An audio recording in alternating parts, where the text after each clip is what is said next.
后院的女人们都抢着给大将军生孩子，唯独我这个小妾躲得远远的。我依旧吃饱了睡，睡饱了吃，过着逍遥自在的日子。上一世我熬夜加班到猝死，穿越后我只想躺平，拒绝内卷。所以生孩子这种高风险低回报的事，谁爱做谁做去。然而将军府的老夫人却是个人精，越是往他跟前凑的，他越觉得不好把控，反倒是打起了我的主意。我不得已只能收拾包裹，和另外一个小妾春娘一同跟随赵氏往边关走。这次护着我们来滇城的，还有府中10几个青壮护院。天色渐暗，众人在驿道旁的村子落脚。村子里只有一家客栈，赵氏娘家有钱，大手一挥，包下了后面的独立小院。我和春娘住一间房，刚睡下没多久，客栈外就响起了敲锣打鼓的声音。山匪来了，山匪来了！尖叫声、铜锣声夹杂在一起，在暗夜里十分骇人。春娘被吓哭，抱着被子瑟瑟发抖。我也害怕，不过怕归怕，还是摸到窗边，推开一条缝隙往外看了一眼。这一看吓得我倒吸一口凉气，先前还一起吃饭的护院被冲进来的匪徒一刀砍下了脑袋。匪徒已经冲进来了，不跑就得死。我一把抓住春娘的胳膊，拉着她准备从后窗逃。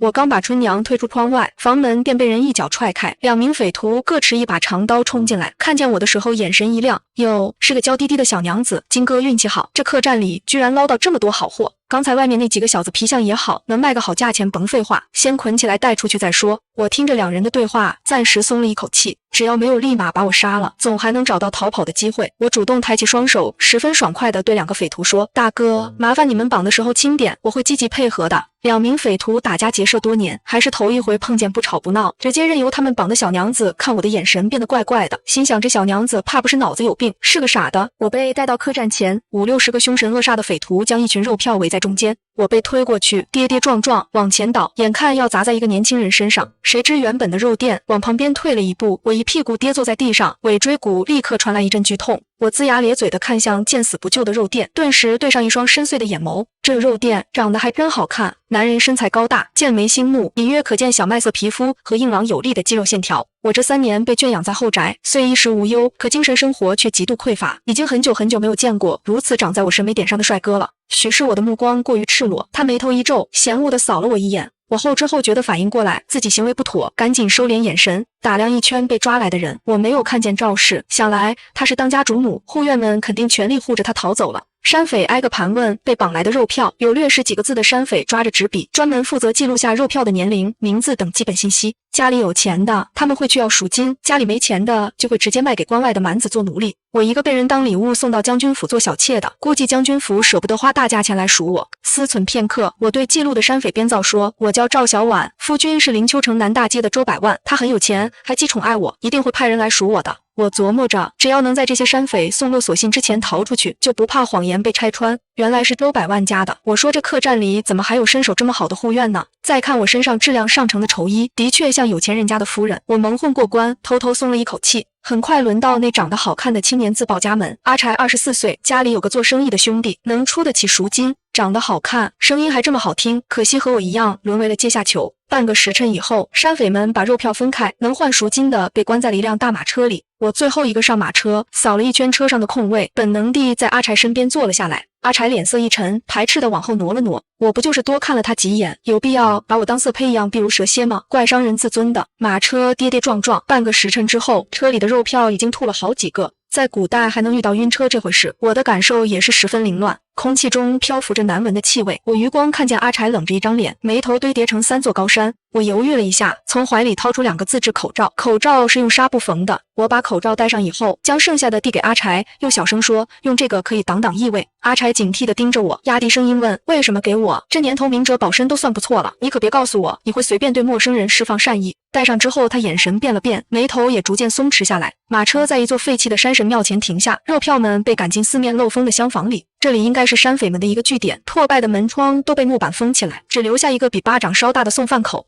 角落里经历了胆战心惊的肉票们，终于可以稍作喘息。因为口罩外交的关系，阿柴对我的态度不像一开始那么嫌恶，所以当我在他身边坐下的时候，他并没有出声阻止。我压低声音凑到他耳边问：“想不想逃出去？”阿柴先是沉默，后才声音平静地说：“怎么，你有办法？”有，我回答的相当有底气。阿柴冷冰冰地回了一个字：“哦。”黑暗中，彼此都看不清对方的表情，只能从语气里猜出些许情绪。从阿柴冷淡的反应来看，他明显不信我的话。你别不信啊，我真有办法。阿柴还是不吭声。我犹豫片刻，压低声音道：“我不只能带你出去，还能让你发大财。”阿柴依旧油盐不进，根本不搭理我。我心中暗自唏嘘，上天果然是公平的，长得好看的人性格大部分都不招人待见，阿柴就是典型的不见棺材不落泪的类型。我一琢磨，决定先给他点甜头，抬手在脚边的地板上敲了敲，泥土地面敲出的声音是沉闷的，并没有什么与众不同。这地下2尺是一个古墓的耳室，你信吗？也不知道我话里的哪个词触碰到了阿柴的关键信息，他猛地抓住了我的手腕。你刚才说什么？阿柴的反应出乎我的预料，手腕上传来的疼痛更是让我拧紧眉头。黑漆漆的，你居然直接就抓住了我，你是练家子？我的敏锐让阿柴眸中闪过诧异，只可惜黑暗中我并没有察觉到这抹目光。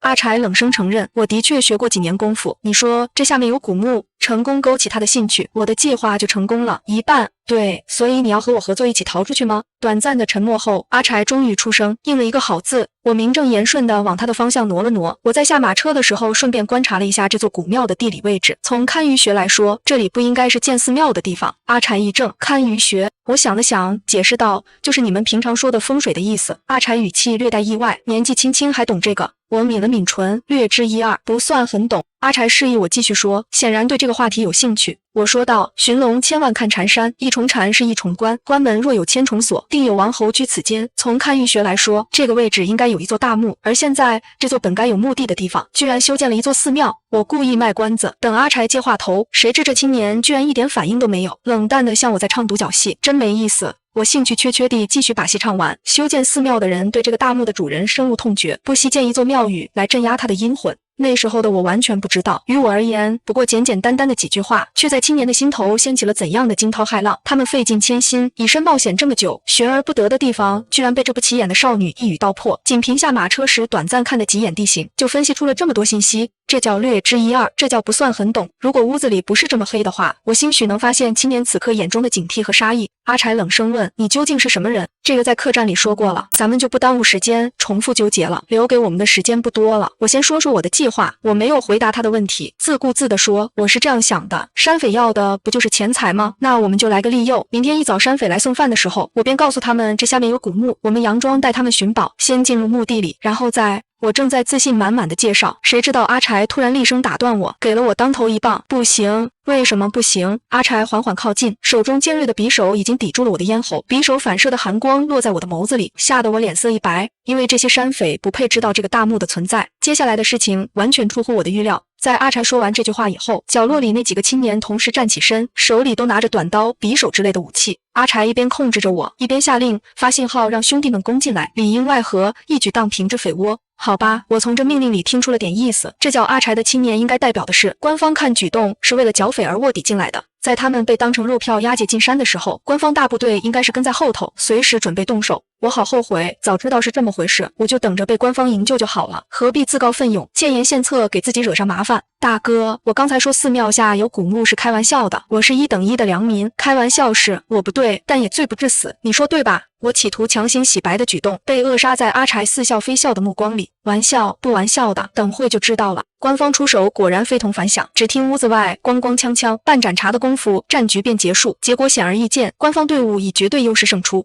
阿柴压着我站在台阶上，听手下汇报山匪清理情况。山匪共计73人，就地斩杀46人，活捉27人。这一会儿的功夫就杀了几十个。虽说这些山匪死有余辜，但人命在这个时代果然比草芥不如。我下意识地缩了缩脖子，只听阿柴又下达命令，派10个人处理尸体，20个人押送匪徒回城受审，5个人送肉票下山。众人领命，各自有序地开始行动。山匪和其他肉票都离开以后，阿柴便组织人手，在我先前指出的位置开始挖土。我眼睁睁看着其他肉票登上马车，完完整整地脱离危险，心中又是一阵懊悔。大哥，我也是肉票啊，我觉得我也有资格坐马车回家。阿柴瞥了我一眼，要是下面没古墓，别说坐马车，老子让你骑着我的战马回去，倒也不用这么客气。我僵硬着嘴角又问，如果有古墓呢？阿柴浅灰色的瞳孔一沉，有的话，你刚才说要带我发大财，那总得带我把财宝都挖干净了，对吧？我带你发财，可谁知道你是盘丝洞里的蜘蛛精，披着好看的外皮就是为了引诱猎物的色子，头上一把刀，古人诚不欺我也。扛着锄头的青年兴高采烈的大步跑过来，老大，找到了，果然有古墓。我心如死灰，被押着重新回到厢房。7、8个青年将厚重的石板敲开，一个几平米的地下墓室显露而出。阿柴目光犀利，低头看我的时候，眸中的寒光比匕首上的还要冷，还真是古木的耳饰，你倒是有几分本事。我想说是靠运气，不过这种明显的敷衍说辞肯定糊弄不了他，便掐着2个手指头比划啊，家传绝学，我就会这么一丁点皮毛。阿柴不置可否，推着我往古木耳室走。你说这里面机关重重，走吧，你带路。匕首架在脖子上，我没有选择的余地，自己种下的苦果也只能含着泪吃完。我叹一口气，边走边唠叨：“大哥，钱财乃身外物，尤其是这些墓里挖出来的，都是有灵性的，不是什么好东西。如果能上交国家，有国运加持，自然没什么影响。但是私自内下，可是要遭报应的。你的废话一直这么多吗？”阿柴突然出声打断我，我嘴角一扯，随口胡扯：“我这不是看大哥，你印堂发黑，一看就是倒霉相，所以替你担心吗？”他先前阴阳我还不能给他添点堵，我一本正经的胡说八道。阿柴瞥了我一眼，似笑非笑：“我要是你，明知道里面机关重重，遇到危险还需要我们来救，就不会逞着口舌之快。”说得好有道理，我反应极快，该服软就服软，换上讨好谄媚的表情：“大哥，我错了。”阿柴冷哼一声，嘲笑道：“瞧你这点出息！”我丝毫不脸红，我就是个小妾，再有出息顶破天，不过就是个重头娘子，和出息比起来，当然是命要紧。两人说话这会儿，我已经打开了主墓室的机关，石门一开，满室的金银财宝晃花了人眼，跟在后面的青年们发出阵阵惊呼。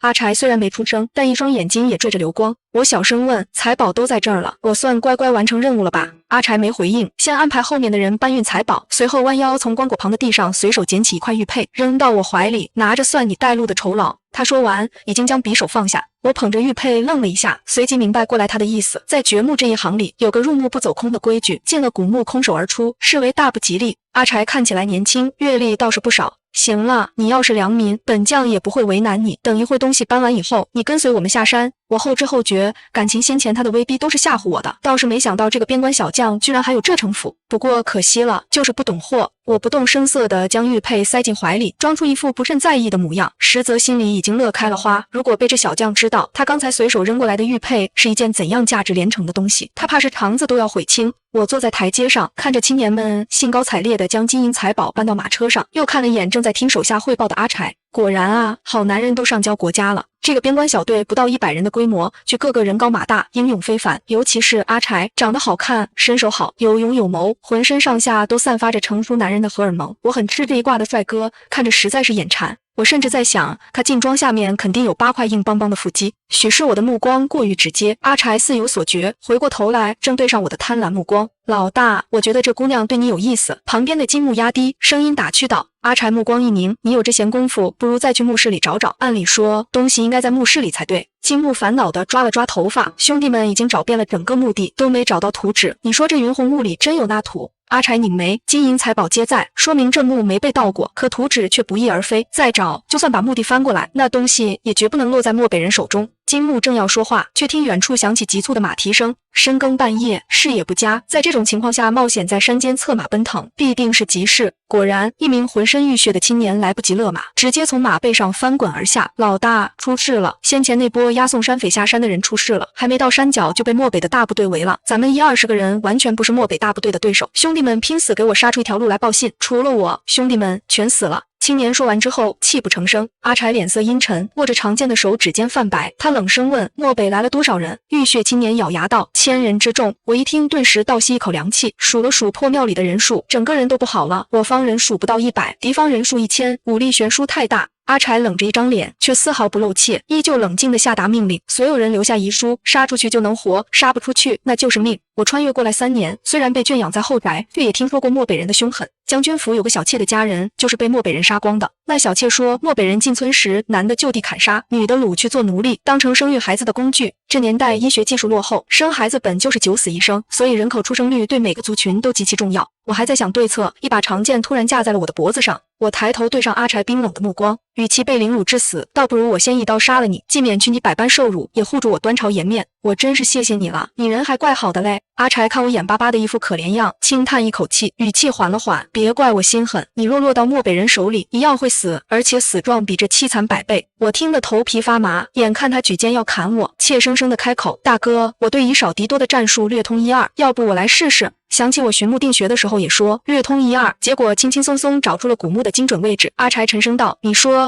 我吞了吞口水，以少敌多的良策，无非是扭转不利站位，寻求生机。有外援时可调虎离山，声东击西；没有外援就分而化之，逐个迎敌。我一边说一边看阿柴的脸色，见他眸中隐约闪过赞许，这才稍微松了一口气。阿柴挑眉，你一个后宅女子怎么知道兵书里的策略？我一阵干笑，呵呵，略通一二罢了，这个不重要。我问你，以你们的实力可以对付多少漠北人？阿柴神情略得意，咱们边城将士以1敌3、4是没有问题，一个打3个，在冷兵器时期来说已经很不错了。我点了点头，蹲在地上捡起树枝开始计算。阿柴就见我用树枝在泥地上画起乱七八糟的图案，不一会儿我停下动作，抬起头来，咱们在半山腰顺风位，可以先用火攻，再用财宝做诱饵，把敌人吸引到不同的方位，按照人数比例来算，选8个人分4队，带着财宝往4个不同的方向跑，把敌人分开之后，剩下的人选择敌人最少的一条路杀出去。说完之后，我表情凝重的补充，不过作为诱饵的这8个人极其凶险，怕是有去无回，这个小队里能有这种不顾生死的将士吗？还真有。我说完之后，一半的人居然主动站出来要做诱饵，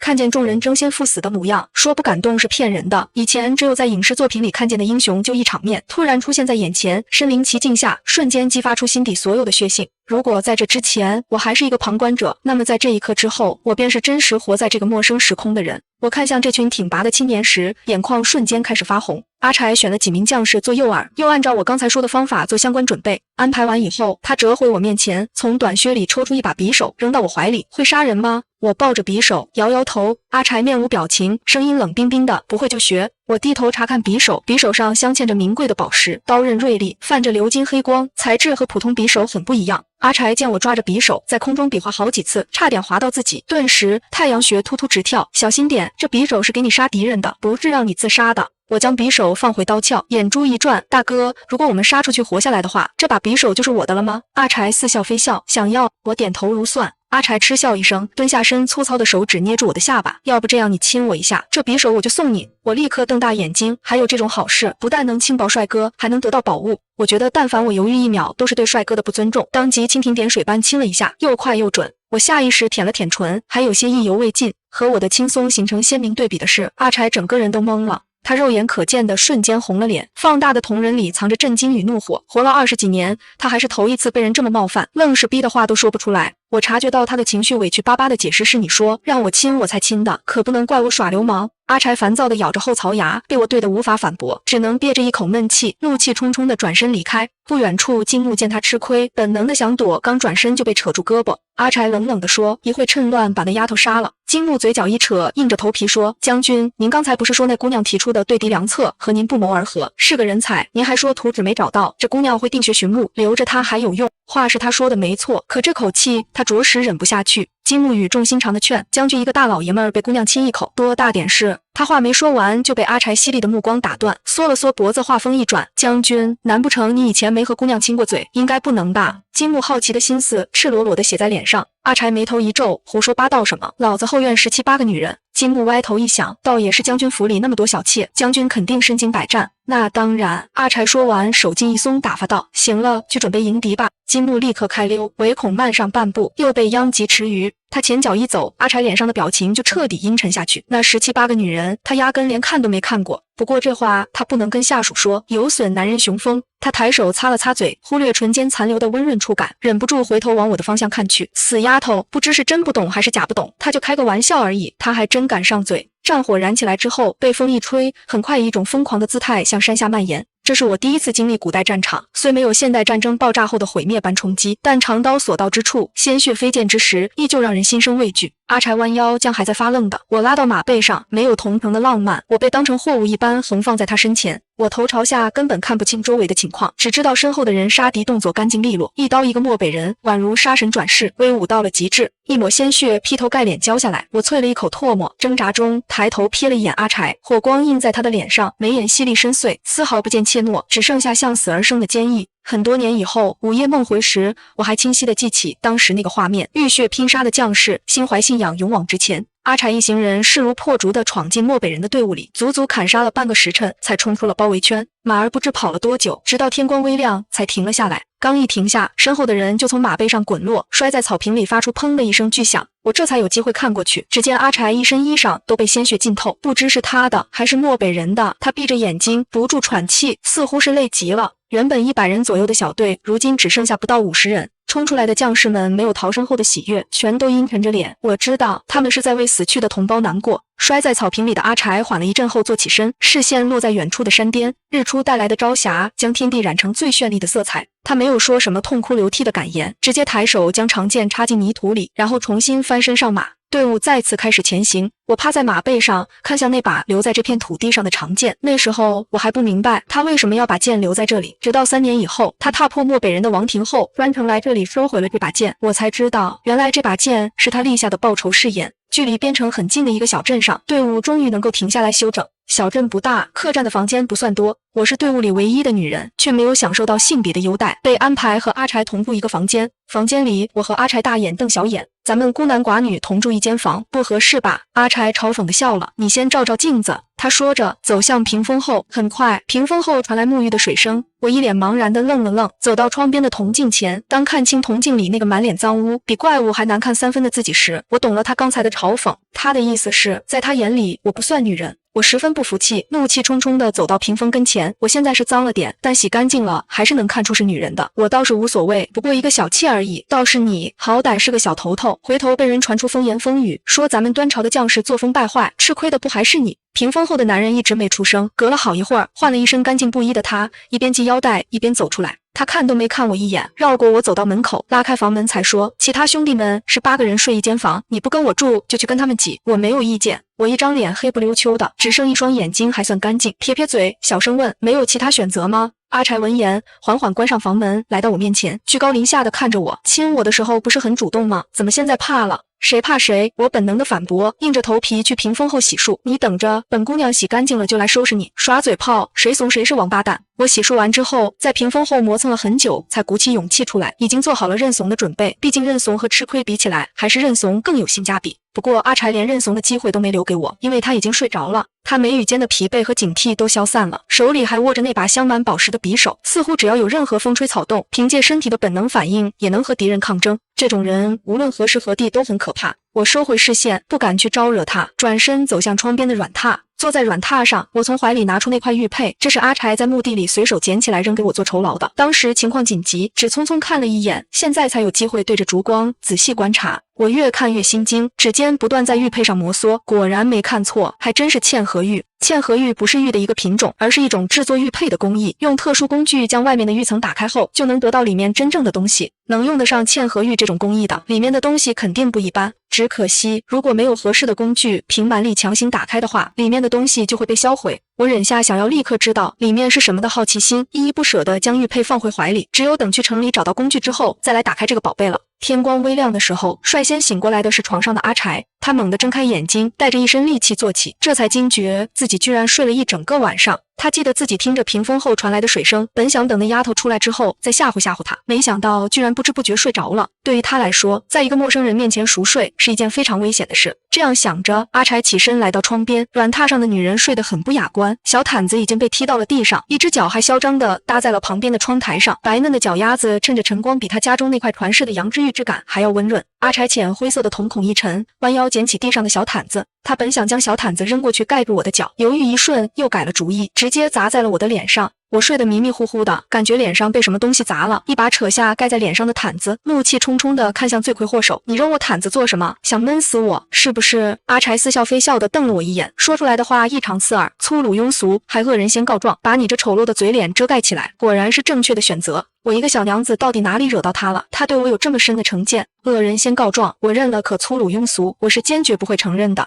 穿越3年以来，谁见面不得夸我2句乖巧可人、聪慧明理、容貌秀丽？阿柴废话不多说，直接提着我脖子后的衣领把人扯了起来。我们今天要赶到边城，没工夫和你耽搁。我被拎着走，张牙舞爪地进行了没有意义的反抗。你放我下来，我又没说要跟你们去边城，我是被山匪绑的肉票，现在山匪没了，我是良民，你不能禁锢我的自由，我是有人权的。阿柴冷冰冰的目光扫过来，另一只手上的匕首已经拔出了一半。我头皮一麻，将没说完的话又吞了回去。等他把匕首放回原处后，我才重新怯生生地开口：大哥，你们不是边城守将吗？你们是保家卫国的英雄，平白无故抓我一个小娘子，完全没道理啊！阿柴脚步一顿，沉声道：你现在可不是个普通的小娘子，我们怀疑你是漠北人的细作。我瞪大了眼睛，欲加之罪，这是欲加之罪。阿柴轻笑一声，你说对了，就是欲加之罪，可在这里我说了算。此时此刻，我心里真是悔得肠子都青了。昨天一定是眼瞎了，居然会觉得阿柴是我的菜。就他这空有唬人外表，内里全是豆腐渣的货，给我提鞋都不配。我愤愤不平，偷偷摸摸在心里画小圈圈记仇。阿柴将我气呼呼鼓起的腮帮子看在眼里，嘴角不自觉地扬了扬。院子里休整了一夜的将士们早已经在空地上等候。阿柴将我往金木的方向一推，把人看好了。金木领命应声，本要上前抓我的胳膊，我立刻双手举起投降，我自己走，不用扶。金木悻悻地退开，姑娘愿意配合就好。我倒是想不配合，可我敢吗？心里这么想，看向阿柴的时候，目光里就充满了哀怨。趁着阿柴向其他人布置任务的时候，我和金木闲聊起来。金木大哥，他是你们的头头，什么职位，叫什么名字啊？仇人的信息还是要打听清楚的。金木一怔，满脸诧异，清了清嗓子，搪塞道：“姑娘，你就别为难我了。你想知道我们老大的事情，自己问他去，我可不敢乱说。”我眼睛一瞪，就一个名字和职位，有什么不敢说的？金木脖子一缩，打定主意不吭声，任我怎么嘲讽都不回一句嘴。事情安排完之后，阿柴才向我们两人走过来。金木见他过来，立刻就溜了，一边走一边还小声嘀咕：“还是军师说的对，唯小人与女子难养，也和这姑娘待在一起，真是浑身都不得劲儿。那小嘴巴巴的，怎么这么能说呢？”我耳朵灵将金木小声的抱怨全听见了，顿时嘴角一扯，气呼呼的冲金木的背影挥舞着小拳头，那画面3分滑稽，7分可爱。阿柴眼神柔和了些许，站在我面前挡住我的目光。我是边城守军里的校尉，姓周名宁，以后你想知道什么，直接问我，用不着和我手下的人套近乎。谁套近乎了？我白了他一眼，明明听见我问什么了，还故意给我下一个套近乎的定义。阿柴自我介绍完，又戏谑道：“赵小婉，你打听我的信息，是不是对我有什么想法？还想知道什么？我家里人丁几何，可有娶妻生子？不止这些，我还想知道周校尉，你肚子上有几块腹肌呢？”也许是打嘴仗输给了我，接下来的路程，阿柴一句话都没和我说。金木花重金从驿站老板处买了一辆马车，我坐在马车里，金木替我赶车。我好几次掀开车帘往外看，都只看见阿柴骑着马走在最前方的背影。阳光下，身形挺拔的男人，怎么看都近乎完美。可惜啊，就是性格太差，成了硬伤。我无聊又和金木闲谈起来。金木大哥，你家校尉嘴巴这么毒，平时同僚相处，真的没有人揍过他吗？金木嘴角一扯，谁敢揍他呀？都是他揍别人。我装模作样的思考一阵，摇头叹道：“也是，这年头都是怂的怕横的，横的怕不要命的。你家校尉这脾气，正常人应该也不会和他正面冲突。”金木听出我的言外之意，分明是说阿柴脑子有毛病，不是正常人，悻悻地缩了缩脖子，压低声音劝说：“小婉姑娘，我家大人耳力好，你这样说他听得见的。”我一脸淡定，听见就听见，他还能杀了我不成？金木正准备说两句吓唬我，却听我直接戳破：“金木大哥，你就不用吓唬我了，我又不傻，你家校尉留着我，还真把我当戏做呀。”我撇了撇嘴，不就是看我有利用价值才留着我吗？我都懂，所以呀，只要我还有用，你家校尉就不会对我下手，你说对吧？被我一语戳穿，金木既震惊又佩服。说实话，长这么大，他还是头一次遇到这么聪明的姑娘，尤其是我说话的时候，那股子狡黠和他们军师简直有7分相似。走在最前面的阿柴的确听见了两人的对话，他没有回头，可眸子里的深邃却浓重了许多。边关的落日带着大漠边缘独有的浩瀚风光，巍峨的城楼在连绵的山脉脚下矗立。我们赶在城门关上的前一刻挤入了城内，和被盘查之后才允许放行的其他人不同，阿柴一行人没有经过任何盘查就进入了城内，